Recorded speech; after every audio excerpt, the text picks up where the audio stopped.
everybody, welcome to another MOTUCfigures.com video spotlight. Thanks to Keaton, we've got a few figures to review, sort of newer figures. Well, newer for us, 2012.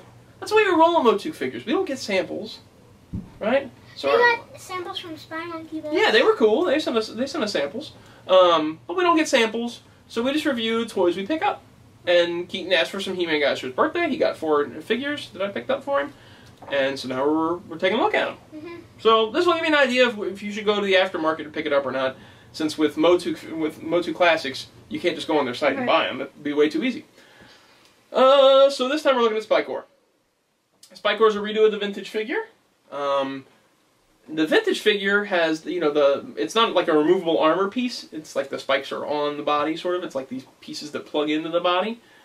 And to replicate that on MOTU Classics, they've just taken the butt body and made an overlay of spikes that are pretty hard. It seems like it would hurt if you fell on this. It seems like here's the part where you can take all the spikes off. Yeah, I think it probably is removable. It looks like it is. I don't want to take it off because it's Keaton's. Right. But it looks like it would come off. And so but it's hard too. It's really spiky, really hard. Sit on that thing. That's gonna. Wouldn't feel good. The head sculpt, it looks very much like the vintage figure. Yes. It does. I mean, it looks almost exactly like the vintage figure. Oh, we should touch on, a lot of people got crazy eyes on this. Keaton got a good one. These eyes are good. I got a good, what's his name? Mine did. Oh, yeah, Photog. I got a good one. Mine And no cracked lens? Yeah, you were lucky. The other thing, but before we really start talking about the figure, is this was one of the ones with, I believe, painted black plastic, where they were using black plastic on the figures and just painting it.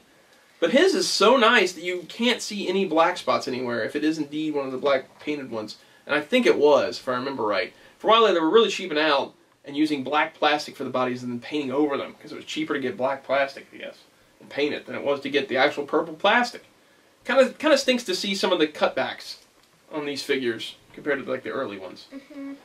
Let's get right into him though. So we've got the basic buck body, and they had to somehow replicate the vintage action of the little 3-pronged mace thing that kind of extended out of his arm, right?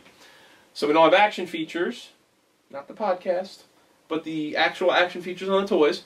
So what they did was they made this piece removable from his wrist, and it has 2 separate plug-ins. The red piece comes off, and you can either plug in extended or short. Which right off the bat, that's cool. Okay, you found a way to get around the fact that it has no action feature. Right. But they went an extra mile and included a regular hand, too, to replicate his vintage, or his Filmation look. I would keep the regular hand on there. I like the regular hand quite a bit. I think it's cool that they included it. It's a neat way to have your Spikor match the cartoon, which as a kid I was always kind of upset about, that he was always stuck with that prongy hand. Much as I loved playing with Spikor, I wanted him to have a regular hand. And then of course he comes with his mace thing, club. And this actually has like a nice sort of metallic orange paint on all the spikes. It looks really sharp. And again though, just like Mechaneck, it's bent from being in that packaging. So I gotta like try and reshape it for Keats. Overall, very cool figure.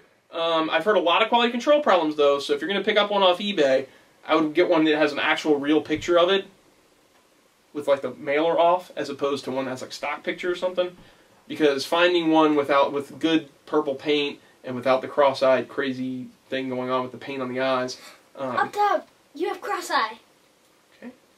Oh wait, his doesn't have cross-eye. He doesn't have cross-eye. Oh, man. Why are you trying to give him a 5 over his cross-eye? I have cross-eye, don't I? No, you don't. You have one lazy eye, you goof. Okay, so let's hop right into the bio. But it's okay if you want to give him a high 5 on me cross-eye. That's fine. Okay, here we go. Spikor, real name, Clefton. I'm calling him Cliff. I'm going to call him Cliff from here on out. Another selling name from Mattel. Let's see. Originally a blacksmith from the Eternian village of Nordling, Cliff was fused with an enchanted suit of spiked armor and a mystic trident when he attempted to steal a sacred scroll from the city's high priests. Banished from his home, Cliff became an outcast, wandering into the sands of time. He was discovered by Skeletor, who saw his natural talent to forge weapons, and recruited him to battle against the Snake Men.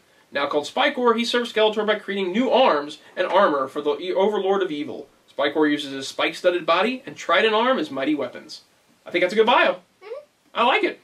I don't have any problems with this one. I think it's a cool backstory. I like that it's an armor that's been fused around him, kind of like the Man in the Iron Mask or something like that.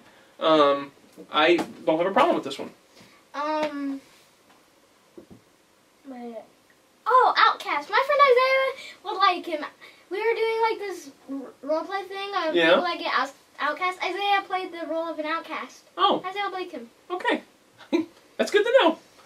Isaiah, if you watch this one, then I'm glad you like that guy. Alright, so I think that's it for this one. He's a cool figure. I don't honestly know what the secondary market prices are.